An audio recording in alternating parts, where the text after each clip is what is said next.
મોબાઈલમાં હમણાં હું બોમ્બે જતો હતો, પેલી દુરંતો ટ્રેન હતી, રાત્રે 11:30 બેઠા હતા તો એક દાદા અમારી સામેની બર્થ ઉપર સૂતા હતા, લગભગ 75-80 વર્ષના. તમે થોડો પરિચય કર્યો પછી બધું હવે તો દાદરે ઉતરવાનું છે, સવારે 6-6:30 ઉતરવાનું સેન્ટ્રલ કે દાદર સુઈ જઈએ.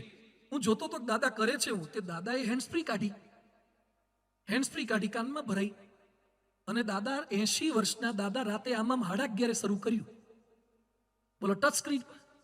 હવે આ દાદાને જન્મ્યા પછી તો મોબાઈલ હતોય નહીં, હમણાં પણ હારા એવું શીખી ગયા ને.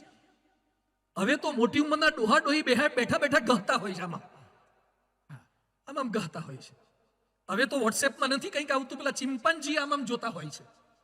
એટલે તમને હારો મોબાઈલ વાપરતા આવડે એમાં અભિમાન ન કરો, કારણ કે વાંદરા એ વાપરતા થઈ ગયા છે, ચિમ્પાન્જીઓ એ મોબાઈલ વાપરે છે. પણ જે મોબાઈલ લીધે તમારો પરિવાર ગૌણ થાય ને એટલો ના વાપરો એની ના થઈ, પણ સંબંધો બગડે એટલો મોબાઈલ ના વાપરો.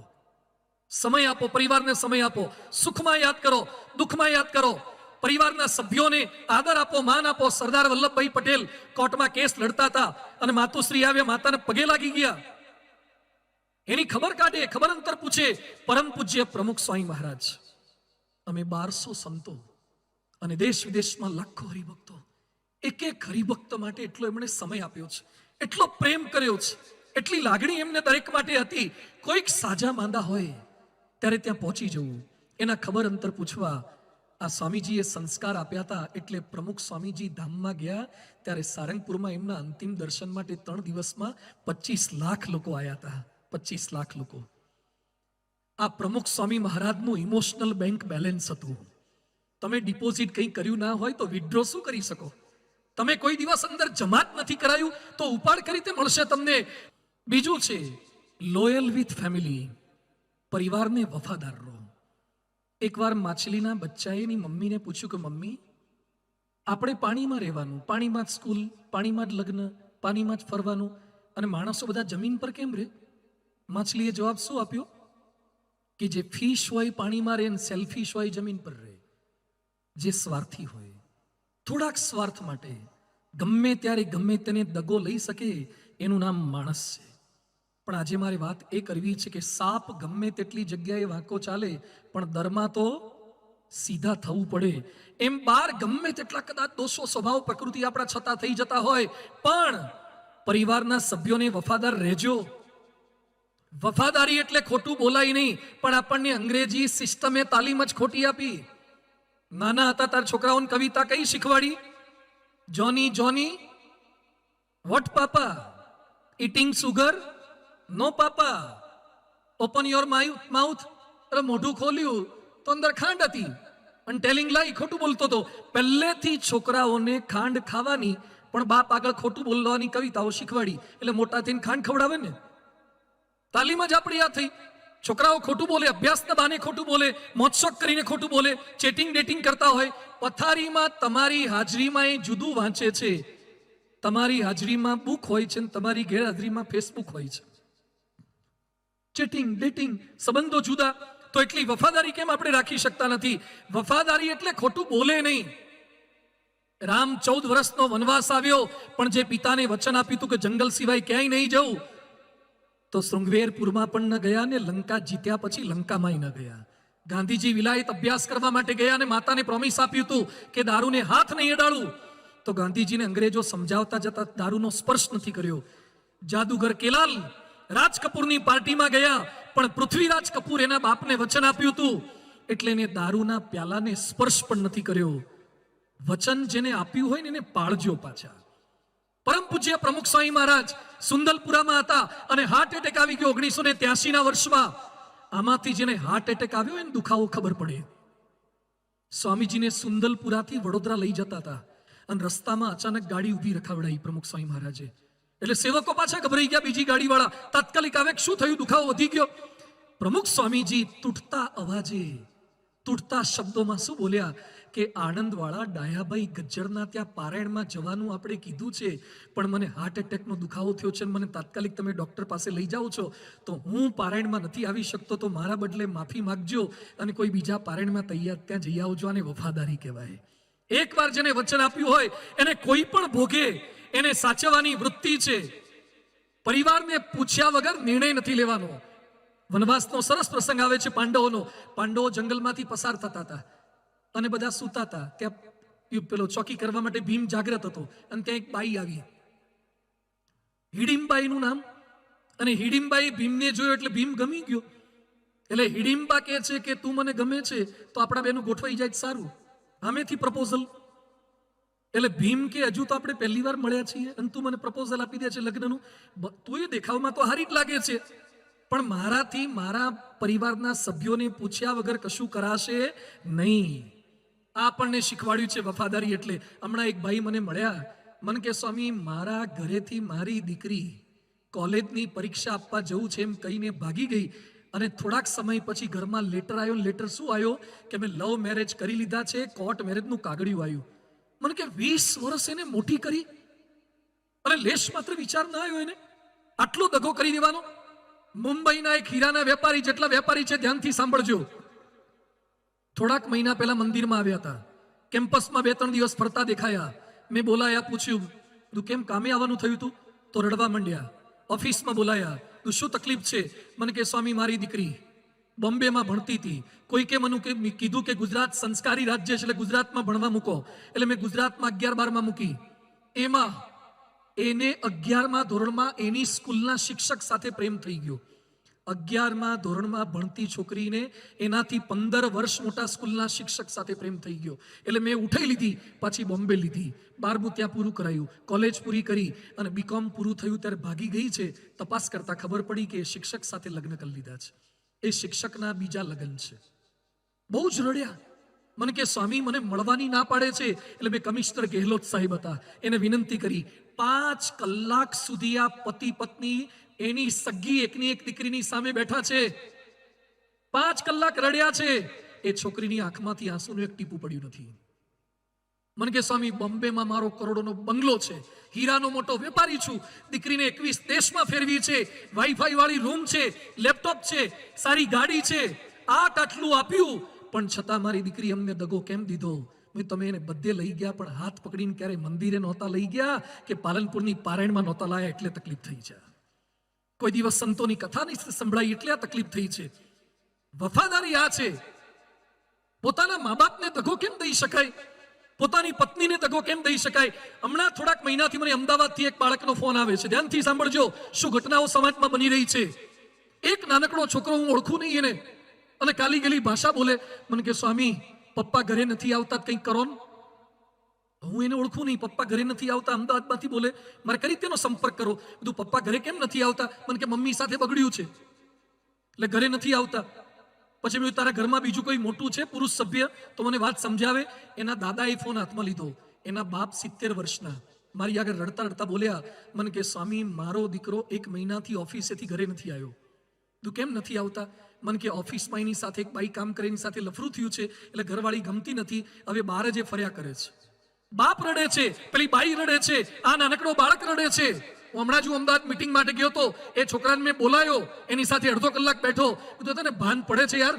તો લગ્ન શેના માટે કર્યા? આ નાના છોકરાનો ઉછેર શેના માટે કરે છે? મને કે આ છે એના કરતા પેલી થોડી હોશિયાર લાગે છે.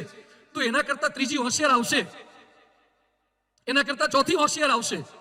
યાદ રાખો, દુનિયામાં તમારા પત્ની કરતા ને પતિ કરતા રૂપાળા આવવાના, તમારા પતિ કરતા ને પત્ની કરતા ધનવાન આવવાના, તમારા પતિને પત્ની કરતા વધારે સમજદાર આવવાના. પણ જેની સાથે અગ્નિની સાક્ષીએ લગ્ન કર્યા એને છેલ્લા શ્વાસ સુધી ન છોડવા, એનું નામ મિલે સુર મેરા તુમારા છે. વફાદારી એટલે આ છે. આ જીવનની અંદર હોવી જોઈએ. પોતાના મા બાપને સાચવી શકતા નથી. હમણાં જ મને મંદિરે મળવા માટે એક દાદા આવ્યા હતા. મને કે સ્વામી દર 2 મહિને એક દિવસ મંદિરમાં ખવડાવશો? દર 2 મહિને એક દિવસ મંદિરમાં ખવડાવશો? દાદા કેમ આવું બોલો છો? મને કે 2 દીકરા છે, 15 દિવસના વારા પાડ્યા છે, એટલે 30 દિવસનો મહિનો હોય ત્યારે તકલીફ નથી પડતી, પણ 31 દિવસનો મહિનો હોય ત્યારે 2માંથી એકય ખવડાવતા નથી. કઈ દિશામાં આપણે ગયા? સગા બાપને 1 દિવસ વધારે ખવડાવી ના શકીએ? આ કયા પ્રકારની આપણી બેવફાઈ છે? તો આપણા પરિવારમાં જે દુરિયા છે એ દુરિયા મિટાવવાની છે. જે પરિવારની અંદર જે ડિસ્ટન્સ થઈ ગયા છે, અહીંયા બેઠેલા બધાને મારી વિનંતી છે, ભેગા રહો, સ્વભાવ દેખાશે, મતભેદ થશે, મનભેદ થશે, એલર્જી થશે, આ થવા દેવાની, પણ એને મિટાવવાની. તમારી પત્ની સાથે બોલવાનું થયું હોય એટલે ડિસ્ટન્સ વધે. સાસુ વહુને ડિસ્ટન્સ વધે, પણ એ ડિસ્ટન્સ ઓછું કરતા જવાનું, એ દુરિયા મિટાવવાની છે. ત્રીજો પ્રિન્સિપલ છે કેર ફોર ફેમિલી, પરિવારની સંભાળ રહીએ. આમાંથી જેને સાયકલ ચલાવતા આવડતી હોય હાથ ઊંચો કરો તો. સરસ, બધા જ છે. જેને જન્મથી આવડતી હોય હાથ ઊંચો કરો. સીધા આઈને સીધા ઉપર ચડી બેઠા હોય. શીખવાડી, કોકે શીખવાડી, કોકે પાછળ કેરિયર પકડીને શીખવાડી, કોકે પેડલ મારતા શીખવાડ્યું. ઘણા આગળ જોવા જાય પેડલ બંધ થઈ જતા હતા, અને પેડલ મારવા જાય તો આગળ દેખાતું નહોતું. ઘણા ચડવા માટે ટેકરો જોઈએ અને ઉતરવા માટે ઢેફું જોઈએ, તારે ચડી બેસતા હતા. આપણને કોકે સાયકલ શીખવાડી, આપણને કોકે લખતા શીખવાડ્યું. અનેક લોકોનો આભાર છે તો જેણે આપણને મદદ કર્યું છે એને ક્યારે ભૂલીએ નહીં. Care for family. આપણા પરિવારના સભ્યોને કેમ મદદ ન કરી શકીએ, એની સેવા કેમ ન કરી શકીએ? આપણને ગમતા નથી ઘણા. એક યુવક મને મળ્યો, મને કે સ્વામી પ્રાર્થના કરો ને, મારા લગ્ન છે. તું લગ્ન માટે પ્રાર્થના કરશું? પણ કે એમ નહીં, મારા લગ્ન નજીક છે, 15 દિવસ બાકી છે, દાદીમાં બીમાર છે અને સિરિયસ છે, અને જવું કે ના જવું, જવું કે ના જવું, સિંગલ ફેસ, સિંગલ ટ્રિપલ એવું થયા કરે છે. અને જો માજી ઉપડી ગયા તો રિસેપ્શન બગાડશે, ડીજે બગાડશે, મિષ્ટાન બગાડશે, હલ્દી રસમ બગાડશે. એટલે માજી ટકી જાય એવું કરો. બધું ભગવાનને પ્રાર્થના કરીએ. અમે તો અભિષેક કર્યો, સંતો તો પ્રાર્થના કરે, પછી કરતા કરતા તો ભગવાન છે. પછી પાછું થોડાક વખત પછી પાછો મળ્યો, એ બધું કેમ છે લગન? મને કે સુખ શાંતિથી પતી ગયા, કોઈ વાંધો ના આવ્યો. બધું હવે કેવું છે?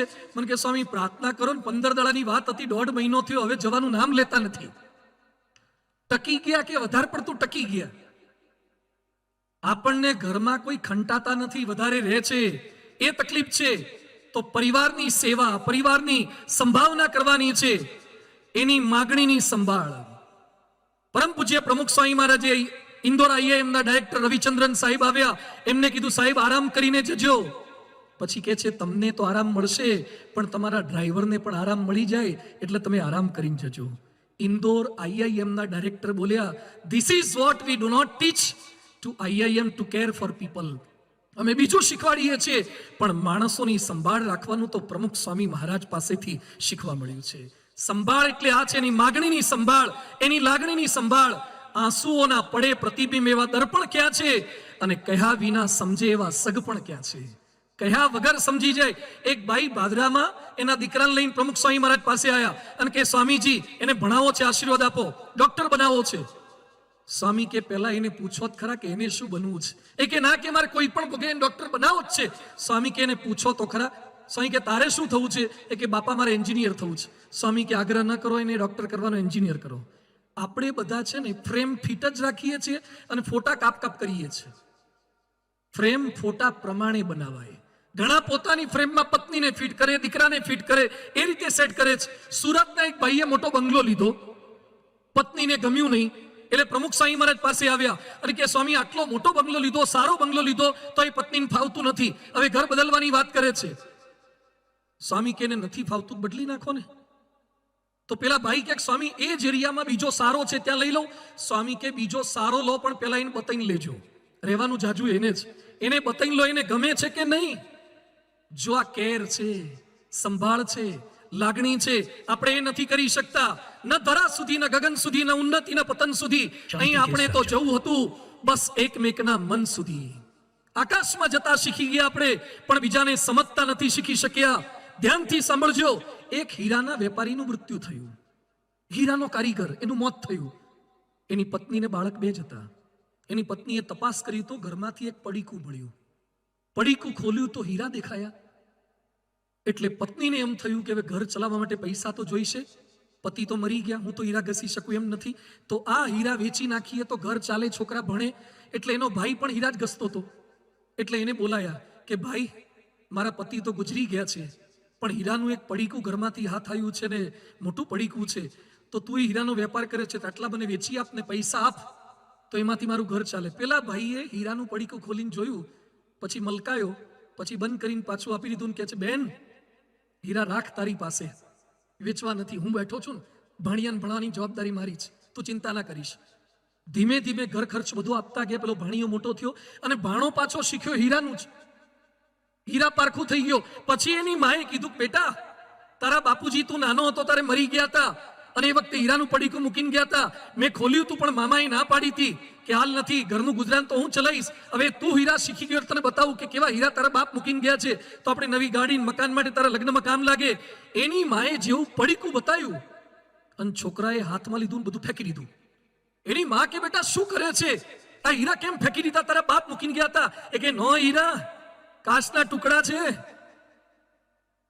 એટલે એની માએ એના ભાઈને બોલાયા કે જે ભાઈ, આજથી 15 વર્ષ પહેલા 20 વર્ષ પહેલા મેં તને પડીકું બતાવ્યું કે હીરા છે, તાર તું મને કઈ બોલ્યો નહોતો અને પાછું મૂકી દેવાની વાત કરી હતી, ને અત્યારે મારો દીકરો કહે છે કે આ તો કાચના ટુકડા છે. તો એ વખતે કાચના ટુકડા જ હતા, તો તે મને કીધું કેમ નહીં? હવે સાંભળજો બધા જ ભાઈઓ, બેન સાથેના સંબંધો સાચવવા હોય તો, પત્ની સાથેના સંબંધો સાચવવા હોય તો, એ ભાઈ કે છે બેન 20 વર્ષ પહેલા પણ એ કાચના ટુકડા જ હતા, પણ હું જો એમ બોલ્યો હોત કે આ તો કાચ છે, તો તને એમ થાત કે ભાઈની દાનત બગડી છે. હીરા છે પણ કાચ કઈ મારી પાસેથી પડાવી લેવા છે, પણ મેં તારા દીકરાને હીરા પારખું થવા દીધો, અને બાર વાળા સલાહ આપે એના કરતા ઘર વાળા કાચના ટુકડા કે વધારે સારું છે. સત્ય કહેવાનો પણ એક સમય હોય છે. ઘણા કે હું તો બધાને સીધું ચોખ્ખું કહી દઉં, ચોખ્ખું ના કહેવાય. હવે સત્ય કહેવાનો પણ એક સમય હોય છે.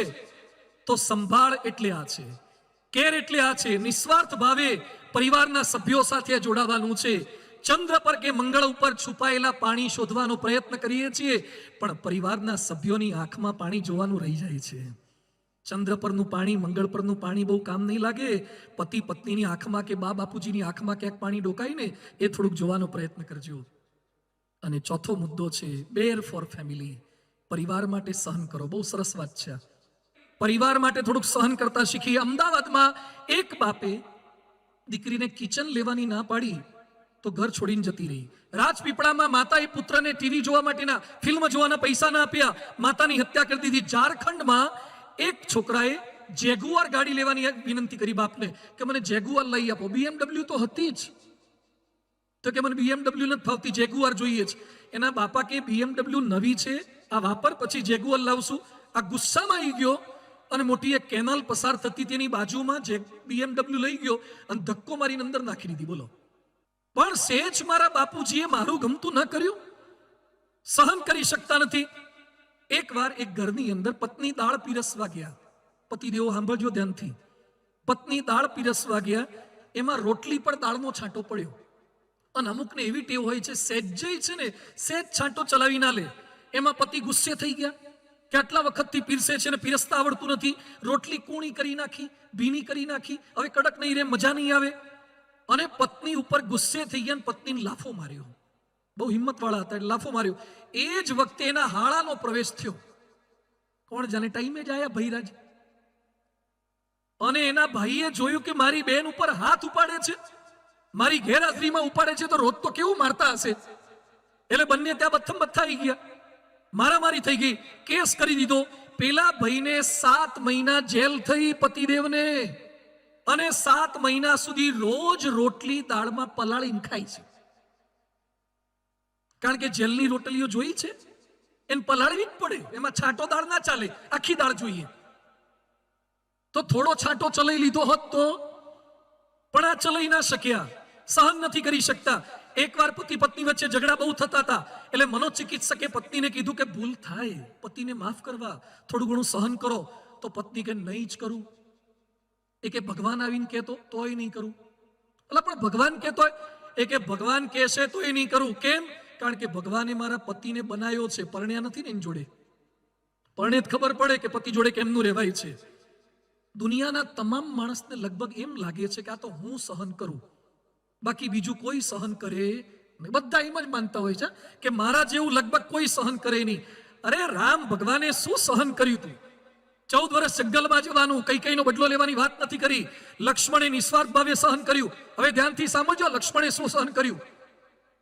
પત્નીને છોડીને 14 વર્ષ ભાઈ ભાભીની સેવા કરવા ગયા. આટલી સેવા કરતા હતા તો એ સીતાએ લક્ષ્મણને બહુ જ ખરાબ શબ્દો કીધા કે તારી દાનત એવી છે કે રામ મરી જાય તો હું તારી સાથે લગ્ન કરું, એટલે તું રામને બચાવવા નથી જતો. હવે લક્ષ્મણ બિચારો પગથી ઉપર નજર કરીને જોતો નહોતો. યાદ રાખજો, તમે ગમે તેટલી ભાઈ ભાભીની સેવા કરશો ને તો એ કેટલીક ભાભીના મોઢામાંથી શબ્દો નીકળશે ખરા. અને લક્ષ્મણ રેખા દોરીને ગયો તો એ ભાભીએ લક્ષ્મણ રેખાનું ઉલ્લંઘન કર્યું. લક્ષ્મણનું અપમાન કર્યું, લક્ષ્મણ રેખાનું અપમાન કર્યું, તોય લક્ષ્મણ બિચારો પાછો ભાભીને શોધવા માટે મહેનત કરવા માટે પડી ગયો. ભાભી સાથે આંટી રાખી, અબોલા રાખ્યા, રીસ રાખ્યા. કેટલું સહન એને કર્યું હતું. રાવણ સામે જે સીતાએ નજર પણ નહોતી કરી, એ સીતાને રામ અગ્નિ પરીક્ષામાં પસાર કરે. પણ છતાં રામે શંકા કરી છે. અરે અગ્નિ પરીક્ષા કરી અને સગર્ભ અવસ્થામાં કાઢી મૂક્યા છે, છતાં સીતાએ હસ્તે મુખે સહન કર્યું, પાંડવોએ સહન કર્યું, દ્રૌપદીનું વસ્ત્રારણ એ પણ સહન કર્યું. અને ભગવાન કૃષ્ણ જે સહન કર્યું છે ને, જન્મ જેલમાં થયો, મૃત્યુ પારધી દ્વારા થયું, દ્રૌપદી વસ્ત્રાળમાં પહોંચ્યા તોય દ્રૌપદી પાછી શું કે, કૃષ્ણ મોડું બહુ કર્યું. કૃષ્ણ કે મોડું નહોતું કર્યું, હું તો વેઇટિંગમાં બેઠો તો, તું યાદ કરે પછી અવાય ને, હું તો રાહ જ જોતો હતો. કૃષ્ણ ભગવાને મહાભારત યુદ્ધ અટકાવવાના પ્રયત્ન કર્યા તોય ગાંધારીએ શાપ આપ્યો કે તારા લીધે જ યુદ્ધ થયું છે, અને કૃષ્ણ ભગવાનને શાપ ખાવો પડ્યો. તો ભગવાને સહન કર્યું, ભક્તોએ સહન કર્યું. પરંતુ જે પ્રમુખ સ્વામી મહારાજના ચિત્રલેખાના તંત્રીએ પ્રશ્ન કર્યો તો, લોકો ટીકા કરે, પ્રશ્નો કરે, તમને લાગતું નથી? પ્રમુખ સ્વામીજી બોલ્યા હતા કે અમને તેની ચિંતા જ નથી. બોલનારા બોલ્યા કરે, એનો વિચાર જ નથી. અરે બોલે નહીં, અક્ષરધામ પર એટેક થઈ જાય ને તો એમને વિચાર નથી આવતો. કોઈ પણ પરિસ્થિતિમાં લેશ માત્ર એ ગભરાતા નથી. આજે વિશ્વવંદનીય સંત મહંત સ્વામી મહારાજ, એમનો એક પ્રસંગ મારે કહેવો છે. મોરબી મહંત સ્વામી મહારાજ આવ્યા હતા, ત્યારે મેં સંતો એમને પ્રશ્ન પૂછ્યો કે સ્વામી આપનું પણ અપમાન બહુ થયું છે, અંદરના બહારના તમારી ટીકા કરી છે, હળદૂત કરવાના પ્રયત્ન કર્યા છે, તો તમને લાગ્યું નથી? હવે સાંભળજો, મહંત સ્વામી શું બોલ્યા કે છોકર મત કહેવાય, એ તો બધાની છોકર મત કહેવાય. પછી સ્વામીજી એક વાક્ય બોલ્યા કે મને ક્યારે કોઈએ અપમાન કર્યું એવું લાગ્યું જ નથી. આ કઈ ભૂમિકા પર જીવતા હશે? એ દાઢમાં તો નહીં પણ દાંતમાંય નથી રાખતા કોઈને. એમને તો દાઢમાં તો રાખતા જ નથી, કોઈને દાંતમાંય નથી રાખતા. લડાઈ અપને આપ સે હો તબ જીતના ચાહીએ. આ જોજો ધ્યાનથી, હિન્દી કોટેશન યાદ રાખજો ને બોલજો કાલે એકવાર. અત્યારે હું બોલાવું છું, બોલો. લડાઈ અપને આપ સે હો તબ જીतना चाहिए, लड़ाई जो अपनों से हो तब हारना चाहिए. સમજી ગયા? પોતાની જાત સાથે લડાઈ થાય તો જીતીને બતાવવાનું, એમાં હારી જઈએ છે. રાત્રે એલાર્મ મૂક્યું કોણે હોય? આપણે. અને હવારના પોરમાં સ્નૂઝ દબાઈને પાછું હુઈ કોણ જાય? આપણા એલાર્મને આપણે જ ખોટું પાડીએ છીએ ને. તો કેમ હારી ગયા પોતાની જાત સામે? જાત સામે હારી. ખાવા બેસતા પહેલા બધા શું કે હવે માપનું ખાવું છે, ભલે કોઈ આગ્રહ કરે ખાવું નથી, અને જમીન ઊભા થઈને પછી સારું વધારે ખવાઈ ગયું. મોટે ભાગે લગભગ બધા બક્કલ ઢીલા કરતા હોય. કેમ? તો કેમ હારી ગયા પોતાની જાત સામે? જીભ સામે હારી ગયા, આંખ સામે હારી ગયા, કાન સામે હારી ગયા. પોતાની જાત સામે હારી જાઓ છો. જાત સામે જીતો અને પોતાના પરિવારજનો સામે હારી જાઓ તો મિલે સુર મેરા તુમારા થશે. એની સામે હારી જવાનું છે. પોતાના જે કઈ સ્વજનો છે એની સામે હારી જવાનું, અને આપણને જ્યાં મળ્યા છે એની સામે હારવાનું. પ્રશ્નો તો થાય, વિઘ્નો તો આવે, કોઈ આપણું કહ્યું ન કરે, પણ છતાં આનંદથી રહેવાનું છે. અને કદાચ બધાને પહોંચી વળો એવી તમારી તાકાત હોય. ઉત્તરામચરિતમાં લખ્યું છે, સર્વેશામેવ પર્યાપ્તો રાક્ષસાનામ અહમ યુદ્ધિ કિંતુ રામસ્ય પ્રીત્યર્થમ વિસહિષ્યહમ ઈદૃશમ. હનુમાનજીને જ્યારે બાંધી દીધા ત્યારે હનુમાનજી કહે છે, આખી લંકાને હું એકલો પહોંચી વળું એમ છું, પણ છતાં હું લંકાના લોકોને મારીશ નહીં, કારણ કે રામ રાજી નહીં થાય. કેટલાક શું કે હું તો હમણાં મારા બાપને ચોપડાઈ દઉં, મારી બહુને કહી દઉં, મારા પતિને કહી દઉં. તમારામાં બધાને ચોપડાવવાની તાકાત હોય છતાં પણ ચૂપ રહેશો ને તો મિલે સુર મેરા તુમારા થશે. તમારી તાકાત હોય, શક્તિ હોય, બધું જ હોય. દુનિયામાં શક્તિશાળીનો વિજય નથી થયો, સહન શક્તિવાળાનો વિજય થયો છે. સો બેર ફોર ફેમિલી, આ કરવાનું છે આપણે. સ્વભાવ સહન કરવા પડે, અલગ અલગ પ્રકૃતિ સહન કરવી પડે. રસોઈ કરવા માટેની તપેલી કેવી હોય? ગેસ પર મૂકી હોય, પ્રાઇમસ પર મૂકી હોય તો તપેલી તો ગરમ જ હોય. એને હાથેથી પકડાય નહીં, સાણસીથી કે ગાભાથી પકડવાની. ઘણા કે તપેલી બહુ ગરમ છે, દાજી ગયા. ભાઈ તપેલી તો તપેલી જ હોય. ઉપર મૂકો ત્યારે સાણસીનો ઉપયોગ કરો. ઘરમાં રસોઈ કરવી હશે ને તો કેટલીક તપેલીઓ જોઈએ. એમાં આપણે ધંધો ચલાવવો હોય ને ત્યારે કેટલીક તપેલીઓ જોઈએ. સમાજ ચલાવવા માટે કેટલીક તપેલીઓ જોઈએ. તપેલી પાસે કામ લેતા શીખી જાઓ. ઘરમાં કોઈક બોલકા હોય, શાંત હોય, કોઈક શંકાશીલ હોય, આળસુ હોય, ખાઉદા હોય, આગા પાછા હોય, પણ દરેકના સ્વભાવ હોય. એક ગામમાં લાઈટ ગઈ એટલે પતિ પત્ની બંને જણા અગાસી પર કંઈક મૂક્યું હશે, ત્યાં દરવાજે તાળું હતું. એટલે પત્ની કે અગાસીમાં મૂક્યું છે ને પાછો વરસાદ શરૂ થયો છે તો પલળ છે એટલે આપણે લઈ આવીએ. એટલે તાળું મારેલું હતું, પાછું તાળું ઉપર મારી દીધું હતું ઉપરના અગાસીના દરવાજાને. એટલે પતિ પત્ની બંને ગયા. પત્નીએ પતિએ હાથમાં બેટરી પકડી હતી. પત્ની કે હમણાં હું ખોલી નાખું. પતિ કે અંધારું છું, ભેગો આવું છું બત્તી લઈને. એટલે પતિએ હાથમાં બત્તી પકડી હતી અને પત્નીએ હાથમાં ચાવી લીધી અને ઉપર અગાસીના દરવાજાનું તાળું હતું ને ત્યાં ખોલવા ગયા. પતિએ જોયું કે તાળું જુદું છે ને ચાવી જુદી ભરાવે છે. પણ પતિને લગ્ન થઈ 15 વર્ષ થઈ ગયા એટલે અનુભવ હતો, એટલે કે આમાં બોલવામાં ડાપણ નથી. ભલે ને ભરાવતા, ભલે ને મથે થોડું. એટલે પેલા 2-3 વાર મથે આ મછડ્યું કર્યું તો એ ખુલે જ નહીં હરખું. એટલે પત્ની કંટાળ્યા, એ કે તાળું ખુલતું નથી. આ ચોમાસામાં લાઈટ ગેરીમાં એટલો ગુસ્સો તાળા પર ઉતાર્યો. એટલે પતિએ એકદમ વિનયપૂર્વક પત્નીને કહેવાની હિંમત કરી કે જો તમારી પરમિશન હોય તો હું પ્રયત્ન કરું, હું તાળું ખોલવાનો પ્રયત્ન કરું. એટલે પત્ની પાછા છણકો કરીને શું કે અમારાથી ના ખોલી, તમારાથી હું ખોલવાનું હતું, લો તારે એમ કરીને ચાવીને જુડો હાથમાં નાખ્યો અને પત્નીએ બત્તી પકડી. પતિની ચાવી તો ખબર જ હતી, પેલા ખોટી ભરાવતા હતા. એટલે પતિએ જેવી ચાવી એકવાર આમ કરીને અને તરત હારું તાળું ખુલી ગયું. એટલે પતિએ પત્ની સામે જોયું કે વાહ, કોંગ્રેચ્યુલેશન્સ, વેલ ડન, અભિનંદન આપશે. ત્યાં પત્ની બત્તી પકડતા પકડતા શું બોલ્યા, બત્તી આમ પકડાય તો ખુલે ને, બત્તી ઝરખી ના પકડે ભાઈ ક્યાંથી ખુલે. હવે આવા લોકોને બોલો કેમ ના પહોંચી વળવું. એટલે બત્તી પકડવા તાળા ખુલે, ચાવીઓ ખોટી ભરાવે છે ને પાછા. એટલે આ પરિવારની અંદર પ્રેમથી રહેવું હશે તો જાત જાતના અલગ અલગ સ્વભાવો બધાના આપણે સહન કરવા પડશે. પણ એ કરીએ છીએ પાછું માનવાનું નથી. હું જ સ્વભાવ સહન કરું છું એમ નહીં, કહેવાનું પણ નથી. એકવાર એક બહેનના લગ્ન થયા.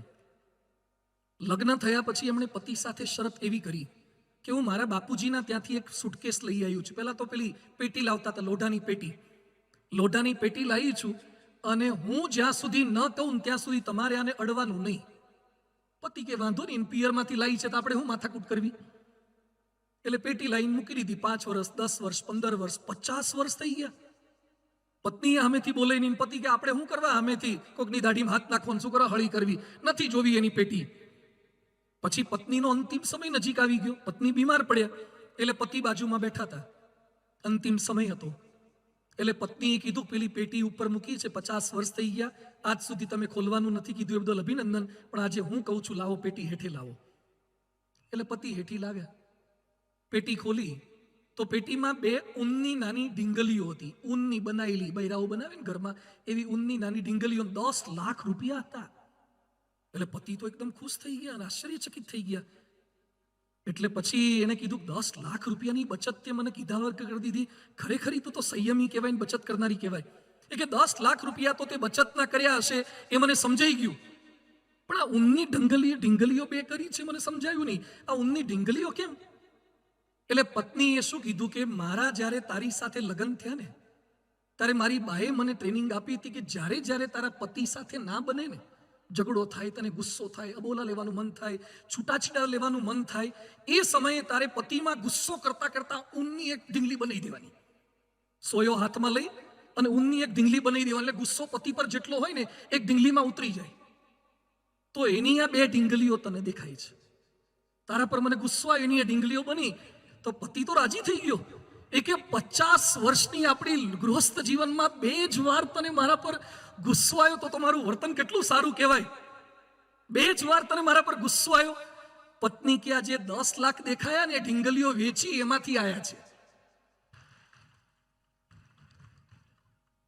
આ છેલ્લી 2 તો વેચવાની રહી ગઈ છે.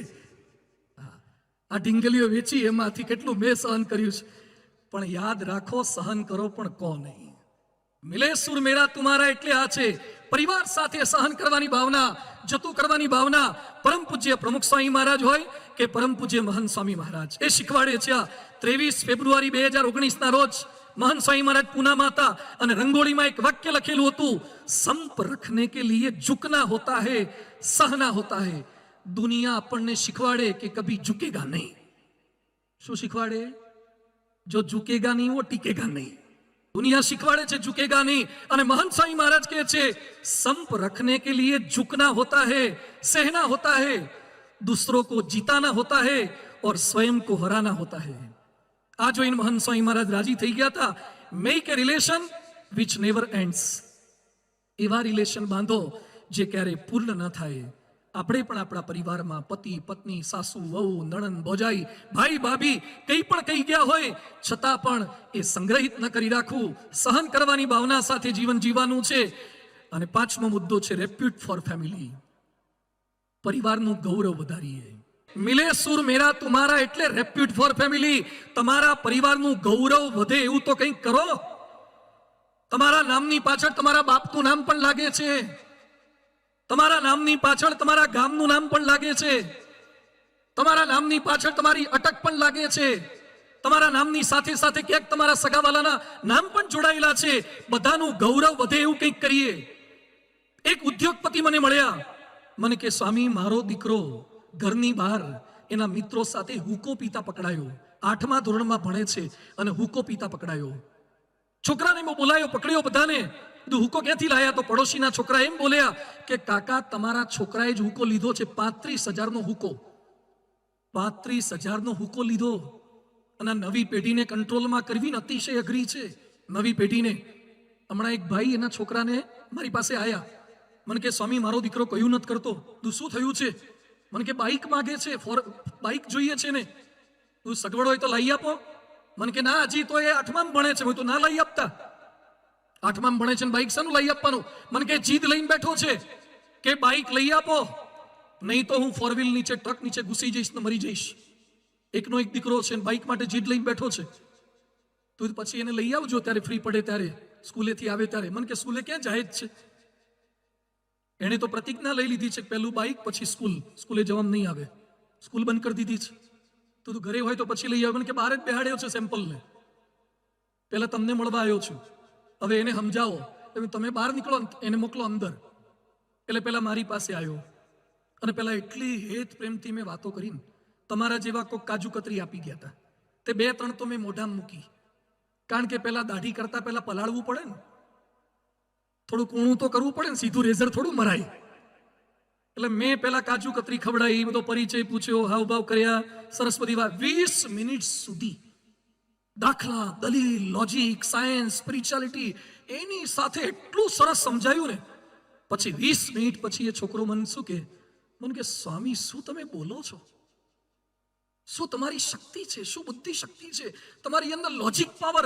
અને અત્યાર સુધી હું જેટલા માણસને મળ્યો છું તમારા જેવો કન્વિન્સિંગ પાવર મેં ક્યાંય જોયો નથી. તો મારી એક વિનંતી છે કે મારા પપ્પાને સમજાઈ દો ને બાઇક લઈ આપે. ડોબા 20 મિનિટ આટલા માટે નહોતી કાઢી.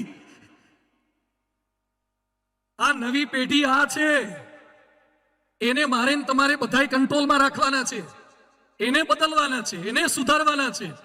એટલે ખાલી વાર્તાઓથી ના ચાલે. અત્યારે તો આવતો થઈ ગયો છે ને, બાઇક ભૂલી ગયો છે ને, મંદિરે રેગ્યુલર કરી દીધો છે ને. દુનિયાના ગમે તેવા પ્રશ્નો હોય એના જવાબો સત્સંગમાં છે.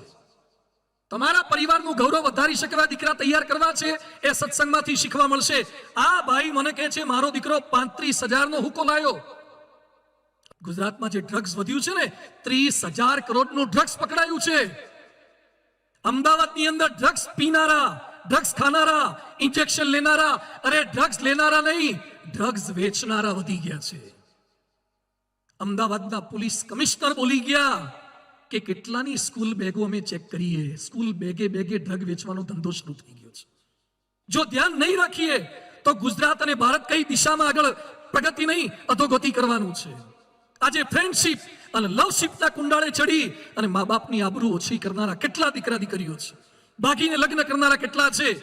તમારી હાર જીત એ ખાલી તમારી હાર જીત નથી, તમારા બાપની ને તમારી માની પણ હાર જીત છે, તમારા સમાજની પણ હાર જીત છે. આપણે આપણા પરિવારની આબરૂ વધે એવું કંઈક કરવું છે, આપણા પરિવારને ક્રેડિટ અપાવીએ એવું કંઈક કરવું છે. રામાયણમાં ઉલ્લેખ આવે છે કે યુદ્ધ પૂરું થયા પછી રામ ભગવાનને લઈને હનુમાનજી પોતાના ઘરે ગયા અને એ સમયે રામને જોયા પછી અંજની માતા, અંજનીની આંખમાંથી આંસુ નીકળી ગયા અને અંજની બોલ્યા કે ધન્ય ધન્ય મારી કુખ કે મેં કેવો દીકરો જણ્યો કે મારા ઘેર ભગવાનને લઈને આવ્યો. આને દીકરો કહેવાય. કેટલાને ઘેર પાનના ગલ્લાવાળા બિલ આપવા આવે, છોકરીનો બાપો આવે, તમારો દીકરો છેડતી કરતા પકડાય છે, સ્કૂલમાંથી સસ્પેન્ડ આવે, એટી કેટી આવે અને પેલા સીસીટીવી કેમેરા